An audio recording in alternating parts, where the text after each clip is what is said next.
gentlemen, and welcome into O'Neill's Grill for our weekly fan and press luncheon. This is a record day here because we've never been here at O'Neill's Grill this deep into the college football season as the Dukes getting ready to play in the national semifinal going up to Fargo, North Dakota. Good afternoon, everyone. I'm Kurt Dudley. We will have the head coach of the Dukes, Mike Houston, here in just a moment.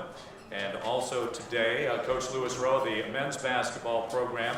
The women have not played since a week ago last Monday when they beat Rutgers. We had Coach O'Neill here last Tuesday, so we're going to give him the day off. So just Coach Rowe and Coach Houston. A few lingering numbers I'd like to share with you after the 65-7 resounding and humbling win over Sam Houston State in the FCS quarterfinals. Great crowd on hand on Friday night, of course. The Dukes had 17 possessions in that ball game. They scored on 9 of those. Brian Shore, sharp once again, 13 of 17, 251 yards. He threw 1 touchdown and had 1 interception. He took over the lead as the top-rated quarterback in the FCS. As in fact, Jeremiah Briscoe came in as the leader, but we know what the defense did that Friday night, and that kind of cut into his efficiency rating. So Mr. Shore is now 183.8, completion percentage number 1 in the country at 74.5, and yards per attempt at 9.92. Khalid Abdullah with 22 totes at 141 yards rushing, 3 touchdowns. That brings his season total to 20, which ties the single season record set in 1999 by Curtis Keaton. During that championship run, the Dukes won the Atlantic 10 that year. And Trey Sharp, 23 carries, 146 yards, and 2 touchdowns. Both were career highs for Trey. Brandon Ravenel reeled in receptions number 158, 159 in his career. That puts him second on the all-time list. He surpassed David McLeod. And the only guy he has to catch is Ernest Payton. He has 185, so he'll need to be targeted quite a bit in the next 2 games to reach that one. Interceptions by Raven Green and Curtis Oliver. That brings the total to 20. And that is the most since the 2004 team had 17 interceptions that year, just building upon that. A little North Dakota State research for you. It was a research land-grant institution founded in 1890 as North Dakota Agricultural College and has an enrollment of 14,432. Now, they do have a very good history there. They played at the Division II level for many years, went to some early bowl games, and then at the Division II level won 5 titles from 1983 to 1999, and then started to transition in the early 2000s to the football championship subdivision.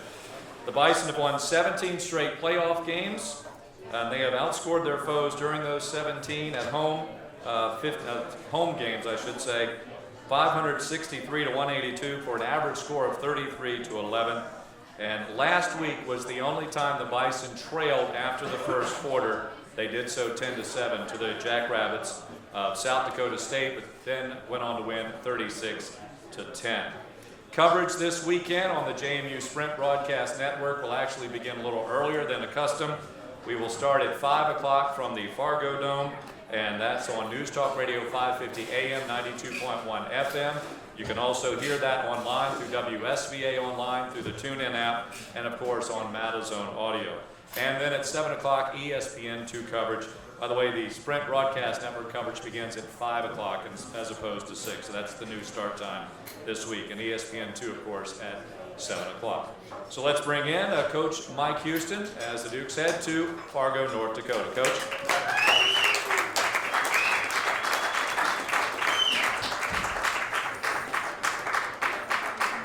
Thanks a lot, and thanks for everybody being here again this week at O'Neill's. Thanks to Mo and the staff. It's been a good run this week. I hope we can be back here a couple more times before the season's over with, so we'll find out if we get that chance here this Friday night. But obviously, first off, congratulations to Brian Shore being named the Dudley Award winner for this college football season, which is given out to the most outstanding Division I football player in the state of Virginia. I think Brian is very well deserving. I think this is the 4th straight Dudley Award for JMU, so it's a pretty good run we got going there. Hopefully we keep that up for a while too. And the second thing is just what an exciting Friday night it was in Bridgeforth Stadium this past Friday night with the matchup against Sam Houston State.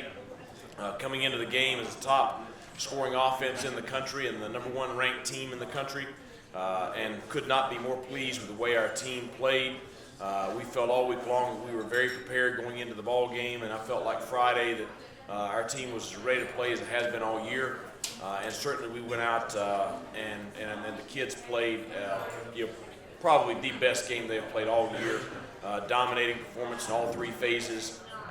Very excited about the way we played on special teams with 2 scores there in the first half, which really kind of put the game soundly towards where it ended up.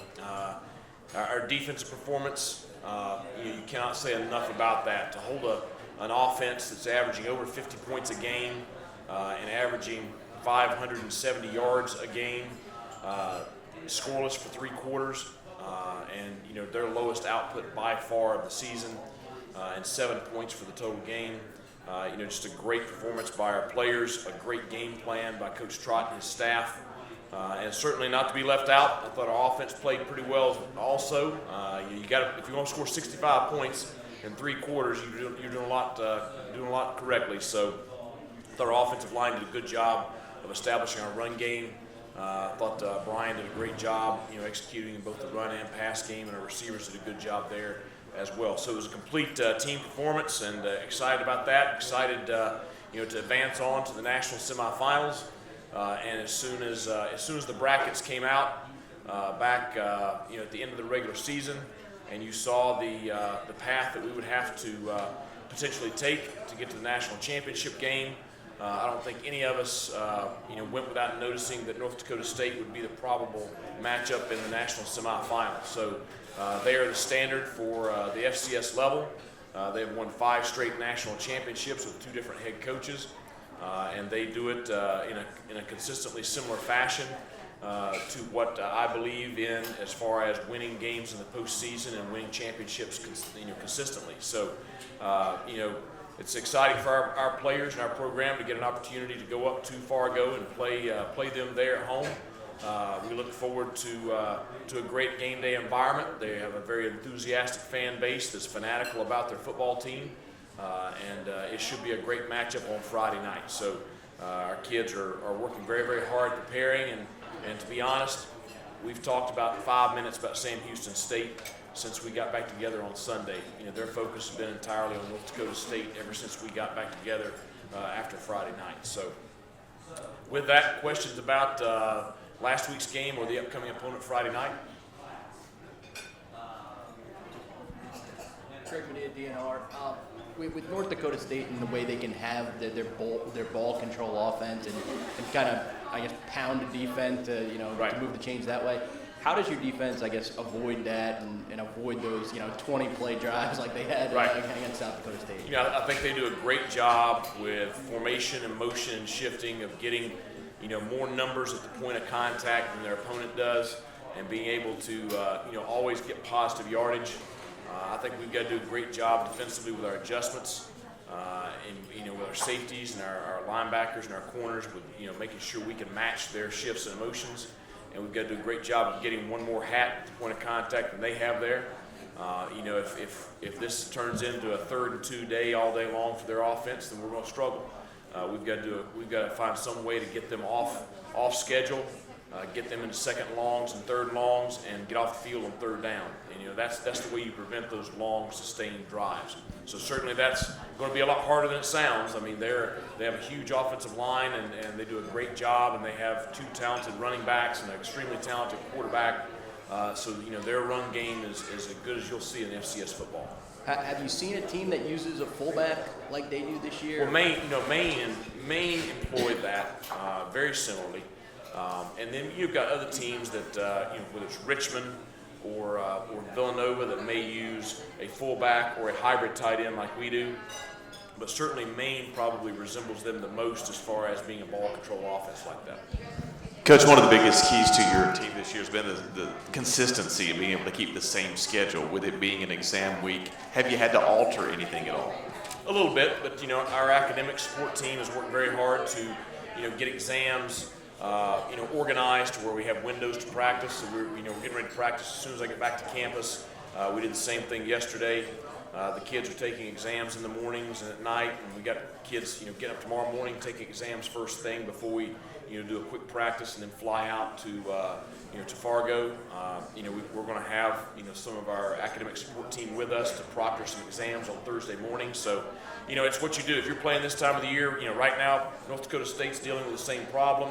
So are the other two teams that are still playing. It's exam time all across the country, and so it's, it goes back to reemphasize, the stuff that's put on the plate, how full it is for a student athlete at the college level, because they've got to, we talked about it, they've got to have their focus in two places right now, and really that's the only two places. They got to focus on their studies, focus on those final exams, and then when it's time for football, they got to focus on football. So I'm sure they'll be excited to have all the exams behind them so they can really focus on the game Friday night. David Guzman, TV3. Looking back on Friday's game, that big play on 3rd and 19 in the first quarter, how huge was that in changing the momentum of the game, and how big will the big plays be on Friday against North Dakota State? Well, I think that, number one, it was a huge play for us. Brian was able to extend the play a little bit, get the ball off, and Damo made a great play down the field, and certainly that flipped the field on them and led to a touchdown. And I think that North Dakota State's defense, they're a very in-your-face, intense, physical group. They're going to try to smother you. I think we've got some playmakers on offense, so it's our hope that when you run that kind of defense, you do run the risk of giving up the big play. So hopefully we can loosen them up a little bit and hit some plays early. As Kurt said, you got 23 carries out of Trey Sharp, and he's been getting carries all year. Right. But you've maintained the two-back set. Right. How crucial is that going to be playing a team that is so physical like North Dakota State? Well, I mean, I talked about it yesterday. It's just you have two teams that both pride themselves on being physical at the point of contact and physical on the line of scrimmage on both sides of the football. So I think that's going to be very important because, as the game goes on, you can't let yourself get worn down. So, when Carden's injury, he made it to where he just couldn't go anymore. Certainly we've been preparing Trey for that, and I think Trey has stepped in and done a really good job of kind of filling that role that Carden has carried for a couple of years now. So, I think we're fortunate to have two backs like Khalid and Trey for this ball game because it'll be important to have both of them. We noticed yesterday in practice that you were pumping in some loud noise to kind of simulate the environment that you'll face in the Fargo Dome. At this point in the week, how ready and prepared are the Dukes to play in that kind of environment? I thought we handled it pretty good yesterday. Now it's going to be louder today, so I've already warned everybody on campus. So it's we've got a session of practice this afternoon during our team periods, where it'll be as loud as we can get it, and it'll be where you can't really communicate verbally on the field. And I think that, even with that, it is not going to be to the level of what the Dome will be on Friday night. But what it does is it makes our guys communicate in the manner that we're prepared to communicate in Friday night. And the more reps we can get with that before we get there, I think will be important to us being able to handle, the noise without the false starts, without the missed assignments and the missed checks and stuff like that, because that's really where it gets you. I know when the band was told a couple of weeks ago they couldn't play, it got loud, and you guys had to kind of alter your communication. Will you fall back on that form of communication in this game on Friday? Well, we have a system in all three phases that we're using this week, and so we feel confident that our players will be able to utilize that. We've used some similar things throughout the year this year, and our players have handled it very well. So hopefully we'll be able to do that Friday. North Dakota State, they've had some trouble against tight ends this year. You guys have had success with your tight end and Jonathan Kloosterman. Why has Jonathan been so successful, especially recently catching touchdown passes in each of the last couple of weeks? Well, I think number one, Jonathan is a big body, so it's a tough matchup for safeties, real tough matchup for smaller corners or something like that. But then he's pretty athletic, so it's a touch matchup for linebackers. So he's a big body that moves pretty good. He has great ball skills. So if you can get him isolated one-on-one, no matter who he's isolated with, he's going to have some kind of advantage. And I think that he and Brian have a great chemistry. They're best of friends. They room together on the road. I think that's I don't shortchange that. And going into those two being able to connect so well. You talked about your special teams, your kick coverage. I felt was really good on Friday. With a team like North Dakota State that can go 20 plays in 12 and a half minutes and eat up an entire quarter, will it be even more important to pin them as deep as you can? Right. So if you can get them off schedule, maybe get them a little frustrated? Well, and that's been our philosophy all year is we want to try to make the opposing offense have as long a field as possible. And I think our guys have done a great job. Tyler's done a really good job of giving us hang time on his kicks to where we have our coverage guys, have time to get down there. And I think we have guys playing at a very high level, playing with a lot of intensity on that team. And, you look at the way some of them have covered kicks this year. Robert Carter, he's a highlight film on that coverage team. So I think those guys take a lot of pride in that unit and the way they play. We've talked a lot about how your road schedule was integral into winning the CAA championship as well as getting that number 4 seed in the playoffs. How has those road games prepared you for what's arguably going to be your toughest road game this season? Well, I think that our kids have a lot of confidence going on the road that they can win on the road. You go to Maine, you go to Villanova, to New Hampshire, and to Richmond. Richmond and Maine both had a bye coming into the game, so you go into those 4 venues in CAA. There are very few teams that are going to go undefeated with that stretch, and so I think it gives our kids confidence that we can win on the road. The second thing is what it took to win those games on the road, especially the Villanova game when Brian went down there at the end of the first quarter against the best defense in the league, and all of a sudden you've got to adjust your philosophy of how to win that ball game. It took a lot of mental toughness and a lot of team unity to win those 4 games. It's going to take the same thing Friday night against North Dakota State. Yeah, kind of on that, you're anticipating that style of game to where it may be a low-scoring kind of event where you're going to have to really rely on that game as a point of reference? You never know. You just don't know until you get out there because, I never would have anticipated us being able to shut down Sam Houston State the way we did Friday night. Certainly North Dakota State's going to try to keep the ball away from our offense, and they're going to try to drive the ball. I think it really comes down to how effective we can be defensively at not letting them control the football as to how many snaps we can get on offense and how productive we can be. You've talked highly of Brian Shore all season long, and after last night's Dudley Award win, could you just give us a sense of what it's been like to work with him not only as a player but also as a person? Well, I think he embodies everything that is good about college student athletes. They're not professionals. They're not getting paid. He does have a scholarship to go to school, but he's a grade point average well over 3.0. He takes his studies very, very seriously. He was stressing yesterday at the end of practice about a finance test that he has an exam coming up in, but he takes his studies seriously, and then you go out in the football field, and he's such a competitor and plays at such a high level, and then he'll sit over there and color in a coloring book with Owen and Reed. So you have a kid that has character off the field, takes his studies seriously, and is a high performer on the field. And to me, that's what college athletics is about. Coach, a question from Facebook. This is Jonathan McNamara. This is a once-in-a-lifetime moment for many of your players. So how do you balance focusing on the task at hand while also allowing them to enjoy the moment? Well, that's been our philosophy the whole way through. As soon as the regular season ended, the big thing I stressed to them with the playoffs is, each week you're going to pour everything you got into that game, and we're going to make sure we enjoy the ride. We have a tight-knit locker room. We're going to have fun. We're going to have fun in practice. We're going to have fun on the trip. I think our kids know when it's time to focus, and I think that it shows in the way they play, because when they play, they don't play uptight. They play with a lot of energy. They play with a lot of fire in them, but they have a good time out there playing together. So I think they just do that naturally. And, hopefully this is not a once-in-a-lifetime moment for them. Hopefully this is the first moment in a lifetime for them, and hopefully we've got a lot more moments like this coming up. He's normally here, but former kicker Joe the Toe Shoker is watching in Nevada. You've spoken a little bit about your special teams. Can you address what the Bison provide as far as their special teams are concerned? Well, I think that their philosophy on special teams is real similar to their philosophy on offense and defense. They're going to kick the ball, and they're going to come right at you on kickoff. On kickoff return, they're going to try to set the return and come right up the field right at you. And it's a very aggressive attacking style on special teams, and I do think that'll be a pivotal matchup on Friday night, because you have, just like our offense and our defenses, you have 2 very good special teams units that are going to go right at each other. Any other questions from members of the media? All right, Okay. Coach. Thanks a lot very for much. being here. Looking forward to Friday night. Go Dukes. Once again, pregame coverage begins on the JMU Sprint Broadcast Network at 5 o'clock. ESPN coverage at 7 kickoff, shortly after 7 from the Fargo Dome. Be back in just